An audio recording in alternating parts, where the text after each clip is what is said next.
Hello. Today I would like to continue talking about a topic that I broached yesterday. And it is that love covers a multitude of sins. I'm sure you've heard that before. Well, so here's the thing. There's a connection between love and consciousness, between love and enlightenment, between love and proper meditation. There's a connection. Only people who love the truth and are willing to know the truth, even if it should show them in a bad light, only those people are capable of meditating properly. Because what proper meditation is to retire from, or to stand back from, to detach, as the Buddhists would say, to detach from thought and from being immersed in thought, immersed in thoughts and feelings and memories and worries and plans and schemes, to stand back from that. And when you stand back, you're closer to God. You're closer to God's light. And then you can see in God's light the meaning of things, and you have understanding. And when you're in this objective state, you can also realize God. See, when you're lost in your thoughts, emotions, in study, in feelings, in concentrating, see, in intellectual knowledge and words, that's all you have. It's pure intellectualism. You can't realize. But when you stand back, you can realize. Now there's a connection between. So there's a connection between, see, and then if you realize God, then you can love God. You can appreciate God. And that's what we were created for. We were created to love God. And what would loving God mean? It would mean appreciating Him. Looking at at the marvels of His handiwork, His great creation that He made, the stars, the earth, the mountains, the waters, the mathematics of it, the physics of it, to marvel, and His laws, and to marvel and to wonder and to be in awe of Him. See? And of His greatness and of His goodness, to marvel at His and to appreciate Him and to appreciate His patience and His mercy. Okay, it would be a great adventure. See, there's no end to it. To the goodness, the sweetness, the wonder of it. Well, so that's what we were created. We're the jewel of creation, part heaven, part earth. We're a soul in a body, part spiritual, part material. We walk by the light of two suns. So now you see the connection. So let's talk. Let me give you a couple of examples you might enjoy. First of all, I gave the example yesterday of David. David loves God. Okay? For example, here's one of his psalms. Psalm number 8. A psalm of David. O Lord our God, how excellent is thy name in all the earth. When I consider the heavens, the work of thy fingers, the moon and the stars which thou hast ordained, what is man that thou art mindful of him? And son of man that thou visiteth him. See, when I consider. There's a beautiful song, wasn't there? A hymn. When I consider the heavens, the work of thy fingers, the moon and the stars, which thou hast ordained. O Lord our God, how excellent is thy name. Okay, so he loved God. He appreciated God.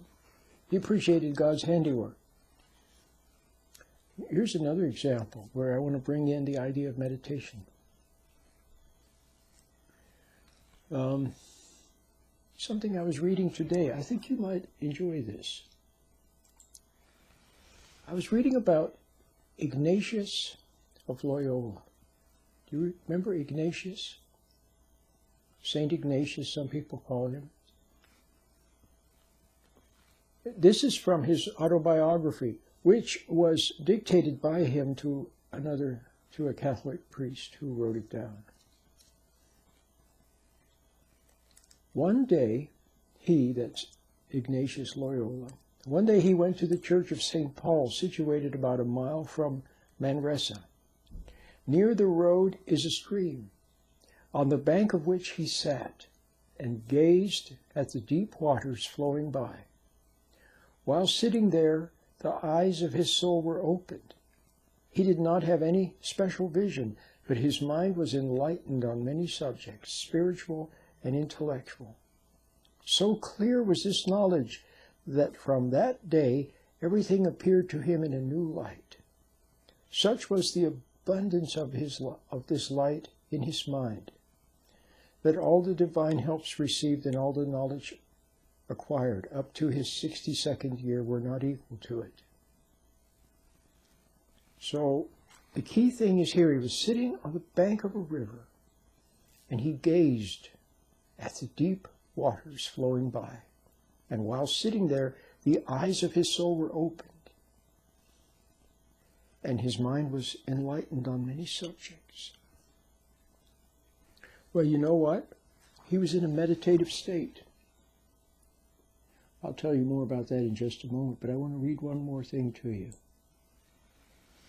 Remember I said that when you are not lost in worries, doubts, fears, planning, scheming, setting goals, study, concentrating, immersed in the squirrel cage of thinking and imagination and emotions, thoughts and emotions, when you're not lost in that, then it's like you're sitting on the bank of a river, okay?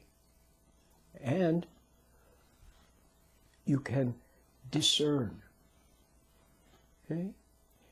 When you're lost down in thoughts, feelings, emotions, worries, doubts, intellectualizing, analyzing, trying to figure things out, all you can do is make judgments with imperfect knowledge, imperfect judgments with imperfect knowledge, and have intellectual notions. But when you stand back from that, then you can realize, and discern. See? And that's what happened. When he was sitting there gazing at the water, he realized many things. So here's another one. And this is where I can really tie meditation in quite well on this one. There was a wonderful book that was written about, it's called Saints I Have Known, or something like that. And the title of this article about St. Ignatius was, Ignatius Found God Everywhere. And here's what it says. It says, Ignatius found God everywhere, in the poor, in prayer, in Mass, in his fellow Jesuits, in his work, and most touchingly, on the balcony of the Jesuit house in Rome, where he loved to gaze up silently at the stars at night. During these times, he would shed tears in wonder and adoration, his emotional responses to the presence of God in his life. So let me read it to you again. Ignatius found God everywhere. In the poor, in prayer, in the Mass, in his fellow Jesuits, in his work, and most touchingly, on the balcony of the house in Rome, where he loved to gaze up silently at the stars at night. During these times, he would shed tears in wonder and adoration. Okay? Now, here's what I think.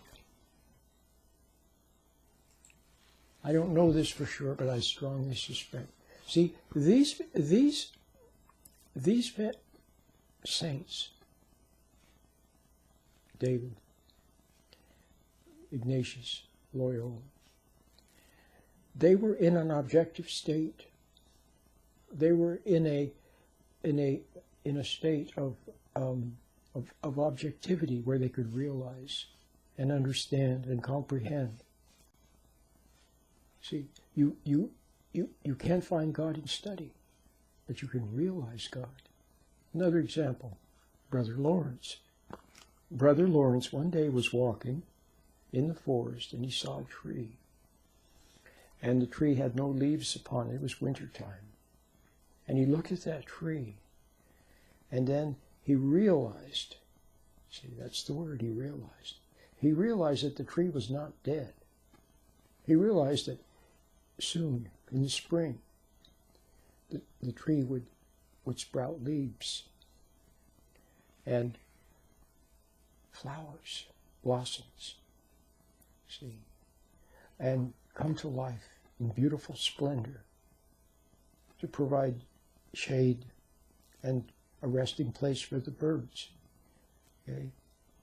And he saw all of that in a lightning flash when he looked at that tree.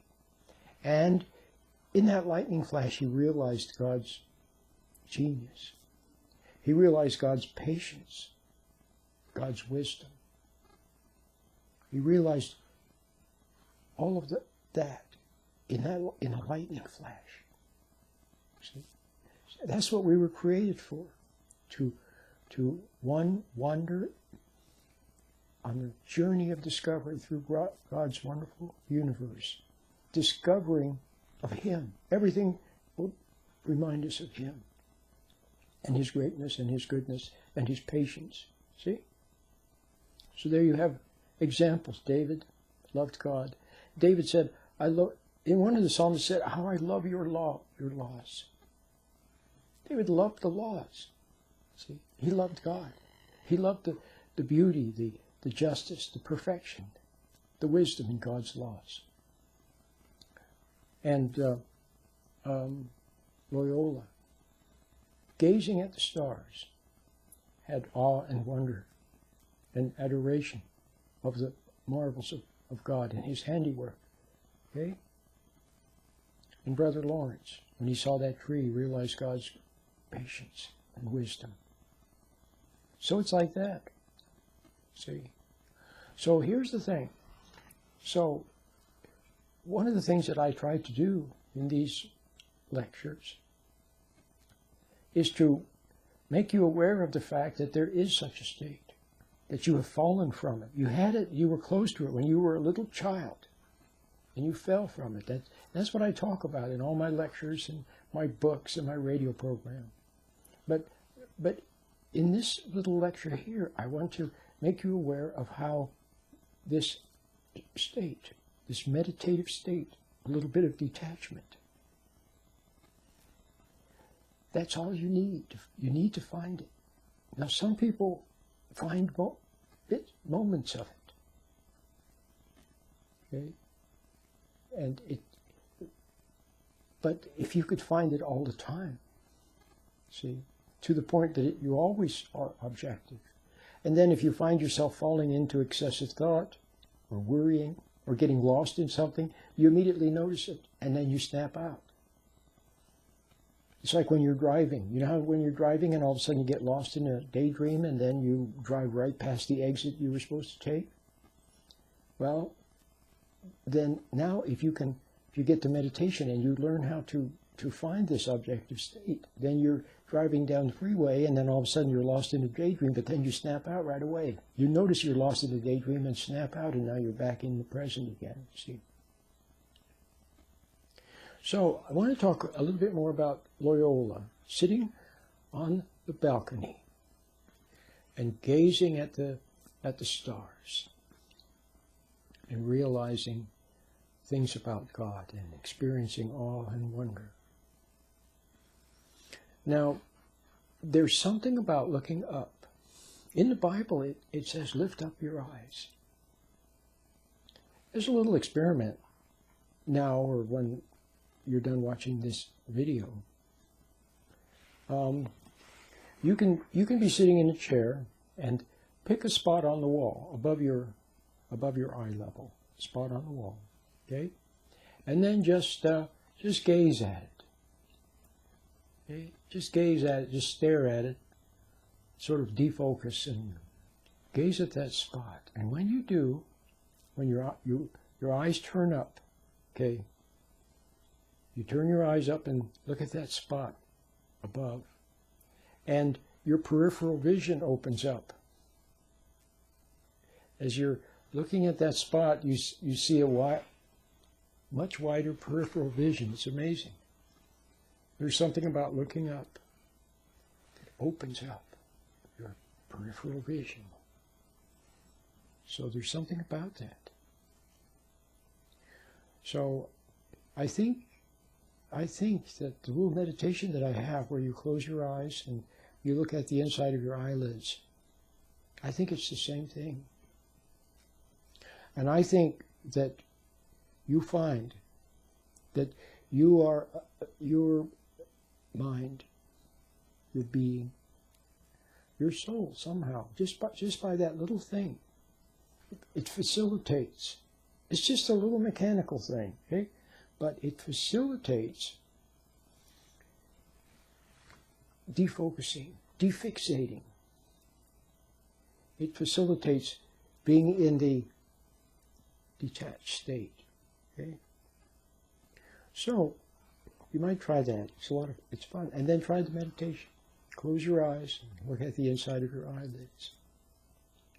Sometimes you see saints, pictures of saints, and you see them like this, don't you? Sure, you see them with their eyes closed sometimes, but you also see them looking up. Okay? You know something? I think they have found the meditative state, the objective state, where they can realize. Then they go out in the world, and they're a little bit detached. They're not so close to people, things, objects. They're in the world, but not of the world. Okay? And as they walk, and then they can realize things. Okay? The other day I was listening, the other morning, put the radio on. It was early in the morning, put the radio on. There was a pastor talking. It was his sermon. It was he's on 5 days a week, and I was listening, and he had quite a few verses from the New Testament. Paul, I think. And I listened to the verse, and I realized, I saw what it means. And then there was another verse, and I saw it, and another. And in a lightning flash, those verses, in lightning flashes, I saw the deep meaning of them and realized the truth of them and what they meant. Okay? And then later I looked at them later, and yeah, they were nice. But somehow I had realized, but that realization changes you. Those realizations, they somehow enter your being, and you become upgraded and changed for the better, changed, perfected. It's a process of perfection in God's light, being perfected in God's light. But the prize is that objective state. And that's what the meditation, the simple little meditation that I made, that's free, helps you to find. Okay? And there's a benefit. It helps you to get out of being lost in thoughts and worries and fears and all those negative, things. So I hope you enjoyed today's little talk about love and about realization and enlightenment and meditation.